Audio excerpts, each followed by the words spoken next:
தற்போதைய அண்மை செய்தி, பாஜக மாநில தலைவராக போட்டியின்றி தேர்வாகி இருக்கிறார் ராமலிங்கம். அண்மை செய்தியாக நாம் பார்த்து கொண்டிருக்கிறோம். புதுச்சேரி பாஜக தலைவராக போட்டியின்றி தேர்வாகி இருக்கிறார் ராமலிங்கம். அண்மை செய்தியாக நாம் பார்த்து கொண்டிருக்கிறோம். புதுச்சேரி மாநில பாஜக தலைவர் பதவிக்கு யாரும் மனு தாக்கல் செய்யாததால் ராமலிங்கம் போட்டியின்றி தேர்வு செய்யப்பட்டிருக்கிறார்.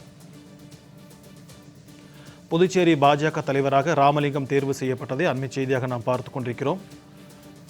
பாஜக தலைவர் பதவிக்கு வேறு யாரும் மனு தாக்கல் செய்யாததால் போட்டியின்றி ராமலிங்கம் தேர்வு செய்யப்பட்டிருக்கிறார். புதுச்சேரி மாநில பாஜக தலைவராக தேர்வாகியுள்ள ராமலிங்கம் நாளை பதவியேற்றுக் கொள்கிறார். அண்மை செய்தியாக நாம் பார்த்துக் கொண்டிருக்கிறோம்.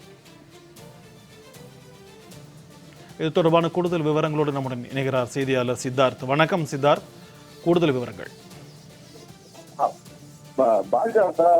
பாஜக கட்சியின் மாநிலம் முழுவதும் தலைவர்கள் அந்தந்த பகுதியின் தலைவர்களுக்காக தேர்தல் நடைபெற்று வருகிறது. அதன்படி புதுச்சேரி பாஜக தலைவர் தேர்தலும் இன்று தேர்தல் நடைபெறும் என அறிவிக்கப்பட்டிருக்கிறது. அதாவது கடந்த 2023 செப்டம்பர் மாதம் செல்வ கணபதி எம்பி, ராஜ்யசபா எம்பி செல்வ கணபதியை பாஜக மாநில தலைவராக தலைமை தேர்வு செய்தது. அதனைத் தொடர்ந்து அவர் கடந்த 1.5 வருடங்களாக தலைவராக செயல்பட்டு வந்த நிலையில நாடு முழுவதுமே இந்த பாஜக கட்சியின் தலைவர் பதவிக்கான தேர்தல் நடைபெற்று வரும் நிலையில புதுச்சேரி பாஜக தலைவருக்கான தேர்தல் என்று நடைபெறும் என்று அறிவிக்கப்பட்டிருந்தது. அதன்படி இன்று வேட்புமனு தாக்கல் செய்யப்படும் என்றும் எல்லப்பிள்ளைக்காடு உள்ள சித்தாந்த நகரில் உள்ள பாஜக தலைமை அலுவலகத்தில் இந்த வேட்புமனு தாக்கலானது பாஜக நிர்வாகி தேர்தல் அதிகாரியாக நடைபெற்றது. இதில் காலை 10 மணி முதல் 12 மணி வரை இந்த வேட்புமனு தாக்கல் செய்யப்படும் என்று தெரிவிக்கப்பட்டிருந்த நிலையில தற்போது